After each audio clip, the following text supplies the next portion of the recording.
പ്രധാനമന്ത്രി നരേന്ദ്രമോദിയുടെ ഭീഷണിക്ക് മുന്നിൽ കീഴടങ്ങിയ പാകിസ്ഥാൻ ചൈനയുടെ സഹായത്തോടു കൂടിയാണ് രഹസ്യ നീക്കങ്ങൾ ശക്തമാക്കിയത്. ഇന്ത്യയുടെ ആണവായുധങ്ങളുടെ എണ്ണത്തിൽ വർധനവെന്ന റിപ്പോർട്ട് പുറത്തുവന്നത് കഴിഞ്ഞ ദിവസമാണ്. അന്താരാഷ്ട്ര പ്രതിരോധ ഗവേഷണ സ്ഥാപനമായ Stockholm International Peace Research Institute പുറത്തുവിട്ട സ്പ്രീ ഇയർബുക്ക് 2026 ഈ വിവരങ്ങൾ ഉള്ളത്. ഇന്ത്യയുടെ ആണവായുധ ശേഖരം 2025 180 പോർമുനകളിൽ നിന്ന് 2026 190 ഉയർന്നു. ഒരു വർഷത്തിനിടെ ഇന്ത്യ 10 ആണവായുധങ്ങൾ കൂടി ആയുധ ശേഖരണത്തിലേക്ക് കൂട്ടിച്ചേർത്തതായാണ് സ്പ്രീ വ്യക്തമാക്കുന്നത്. ഇതേ കാലയളവിൽ പാകിസ്ഥാന്റെ ആണവായുധ ശേഷിയിലെ മാറ്റമൊന്നും ഉണ്ടായിട്ടില്ല. 2025 എന്ന പോലെ തന്നെ പാകിസ്ഥാന്റെ കൈവശമുള്ള ആണവായുധങ്ങളുടെ എണ്ണം 170 തന്നെ തുടരുകയുമാണ്. അതേസമയം ഇന്ത്യയെ ലക്ഷ്യം വെച്ച ഭൗമ നിരീക്ഷണ ഉപഗ്രഹ ശൃംഖല പാകിസ്ഥാൻ വിപുലീകരിച്ചതായി റിപ്പോർട്ടുകളുണ്ട്. 2025 ജനുവരി മുതൽ 2026 ജൂൺ വരെയുള്ള കാലയളവിൽ മാത്രം 6 ഉപഗ്രഹങ്ങളാണ് പാകിസ്ഥാൻ വിക്ഷേപിച്ചിട്ടുള്ളത്. പുതുതായി വിക്ഷേപിച്ച ഭൂരിഭാഗം ഉപഗ്രഹങ്ങളും ഇന്ത്യയുടെ അതിർത്തി പ്രദേശങ്ങൾ, പ്രത്യേകിച്ച് ഉത്തരേന്ത്യ, ജമ്മു കാശ്മീർ മേഖലകൾ എന്നിവയുടെ ചിത്രങ്ങൾ തുടർച്ചയായി പകർത്താൻ സാധിക്കുന്ന ഭ്രമണപഥങ്ങളിലാണ് സ്ഥാപിച്ചിരിക്കുന്നത് എന്ന് ദ പ്രിന്റ് റിപ്പോർട്ട് ചെയ്യുന്നു. എന്നാൽ ഇന്ത്യ ഇത്തരം നീക്കങ്ങളെ പുച്ഛിച്ചു തള്ളുക മാത്രമാണ് ചെയ്യുന്നത്. ഇന്ത്യ ആണവായുധ വിന്യാസ സംവിധാനങ്ങൾ നിരന്തരമായി ആധുനീകരിച്ചുകൊണ്ടിരിക്കുകയുമാണ്. പാകിസ്ഥാനുമായുള്ള ദീർഘകാല തർക്കങ്ങൾക്കൊപ്പം തന്നെ ചൈനയിലെ ഏത് ലക്ഷ്യസ്ഥാനങ്ങളിലേക്കും എത്തിച്ചേരാൻ ശേഷിയുള്ള ദീർഘദൂര ആയുധങ്ങൾ വികസിപ്പിക്കുന്നതിലേക്ക് ഇന്ത്യ ഇപ്പോൾ കൂടുതൽ ശ്രദ്ധ കേന്ദ്രീകരിക്കുന്നുണ്ട് എന്ന് റിപ്പോർട്ടുകൾ പറയുന്നു. യുദ്ധമല്ലാത്ത സമയത്ത് പോലും മിസൈലുകൾ ഘടിപ്പിച്ച ചെറിയ അളവിലുള്ള ആണവായുധങ്ങൾ വിന്യസിക്കാൻ ഇന്ത്യക്കും ചൈനയ്ക്കും ഇപ്പോൾ കഴിഞ്ഞേക്കുമെന്നും സിപ്രി വിലയിരുത്തുന്നു. ഒരൊറ്റ മിസൈൽ ഒന്നിലധികം ആണവായുധങ്ങൾ വഹിക്കാൻ ശേഷിയുള്ള അത്യാധുനിക സാങ്കേതിക വിദ്യകളിലേക്കും ഇന്ത്യ മുന്നേറുകയാണ്. എങ്കിലും വരും ദശകത്തിൽ പാകിസ്ഥാനും തങ്ങളുടെ ആണവായുധ ശേഖരവും വർദ്ധിപ്പിച്ചേക്കുമെന്ന സൂചനയും റിപ്പോർട്ടിലുണ്ട്. ആഗോളതലത്തിൽ ആണവായുധങ്ങളുടെ എണ്ണത്തിൽ നേരിയ കുറവുണ്ടായെങ്കിലും ആഗോള സുരക്ഷാ ഭീഷണികൾ വർദ്ധിച്ചു വരുന്നതായി സിപ്രി മുന്നറിയിപ്പ് നൽകുന്നു. ലോകത്താകമാനം നിലവിൽ 9 രാജ്യങ്ങളിലായി 12,187 ആണവായുധമാണുള്ളത്. ഇതിൽ 9,745 എണ്ണവും സജീവമായി പ്രയോഗിക്കാൻ തക്ക രീതിയിൽ സൂക്ഷിച്ചിരിക്കുന്നവയാണ് എന്ന് വ്യക്തം. ആഗോള ആണവ ശേഖരണത്തിന്റെ ഭൂരിഭാഗവും റഷ്യയുടെ, അമേരിക്കയുടെയും കൈകളിലാണ്. ചൈന തങ്ങളുടെ ആണവായുധ ശേഖരം 600-ൽ നിന്ന് 620 ഉയർത്തിക്കൊണ്ട് 3-ാം സ്ഥാനത്ത് തുടരുന്നു. 2030 ചൈനയുടെ ശേഖരം 1000 കടക്കുമെന്ന് റിപ്പോർട്ട് പ്രചരിപ്പിച്ചു. ബ്രിട്ടൻ, ഫ്രാൻസ് എന്നീ രാജ്യങ്ങൾ തങ്ങളുടെ ശേഖരം നിലനിർത്തിയിട്ടുണ്ട്. പല പ്രമുഖ രാജ്യങ്ങളും ആണവായുധങ്ങൾ കുറയ്ക്കുന്നതിനുള്ള അന്താരാഷ്ട്ര കരാറുകളിൽ നിന്നും വാഗ്ദാനങ്ങളിൽ നിന്നും പിന്നോട്ട് പോകുന്നതായും തങ്ങളുടെ പ്രതിരോധത്തിനായി ആണവായുധങ്ങളെ കൂടുതൽ ആശ്രയിക്കുന്നതായും സിപ്രി റിപ്പോർട്ട് വ്യക്തമാക്കുന്നു. ഇന്ത്യയും പാകിസ്ഥാനും തമ്മിൽ ഓപ്പറേഷൻ സിന്ദൂർ സൈനിക നീക്ക ശേഷം വെടിനിർത്തൽ കരാറിലെത്തി ഒരു വർഷം പിന്നിടുമ്പോഴാണ് അതിവേഗത്തിലുള്ള ഈ ഉപഗ്രഹ ശൃംഖല വിപുലീകരണം നടക്കുന്നത്. അതിർത്തിയിലെ സുരക്ഷാ സാഹചര്യം ശാന്തമാണെങ്കിലും ചൈനയുടെ സഹായത്തോടെ പാകിസ്ഥാൻ തങ്ങളുടെ ബഹിരാകാശ അധിഷ്ഠിത നിരീക്ഷണ ശേഷി രഹസ്യമായി ശക്തിപ്പെടുത്തുകയാണെന്നാണ് വിലയിരുത്തൽ. PAOSAT-1, PRSE-E01, PARS-2, HS-1, PRSE-E02, PRSE-E03 എന്നീ ഉപഗ്രഹങ്ങളാണ് ഇക്കാലയളവിൽ വിക്ഷേപിച്ചത്. കൃഷി, ദുരന്ത നിവാരണം, വിഭവ നിരീക്ഷണം തുടങ്ങിയ സിവിലിയൻ ആവശ്യങ്ങൾക്കുള്ള പദ്ധതികളായാണ് പാകിസ്ഥാൻ ഈ ദൗത്യങ്ങളെ വിശേഷിപ്പിക്കുന്നത്. എന്നാൽ ആധുനിക ഭൗമ നിരീക്ഷണ ഉപഗ്രഹങ്ങൾക്ക് സൈനിക നിരീക്ഷണങ്ങളിലൂടെ ഉപയോഗിക്കാൻ കഴിയുന്ന ഇരട്ട ശേഷിയുണ്ടെന്ന് വിദഗ്ധർ ചൂണ്ടിക്കാണിക്കുന്നു.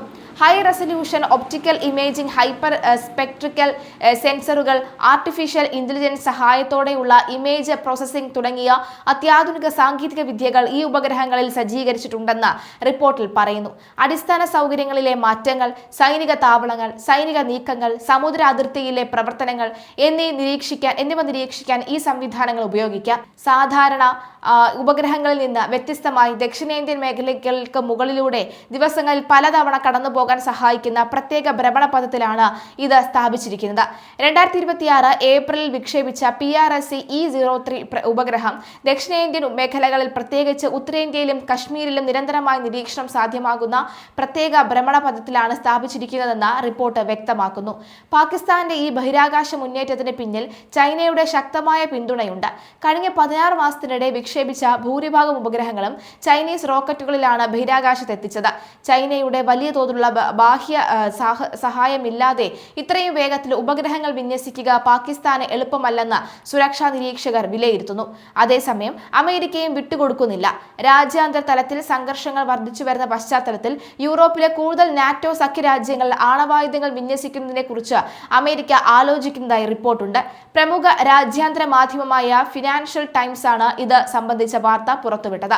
നിലവിൽ ആണവായുധങ്ങൾ വഹിക്കാൻ ശേഷിയുള്ള US യുദ്ധവിമാനങ്ങൾ താവളം ഒരുക്കുന്ന 6 യൂറോപ്യൻ രാജ്യങ്ങൾക്ക് പുറമെ കൂടുതൽ രാജ്യങ്ങളിലേക്ക് ഈ പങ്കാളിത്തം വ്യാപിപ്പിക്കാനാണ് അമേരിക്കൻ അധികൃതർ സന്നദ്ധ പ്രകടിപ്പിക്കുന്നത്.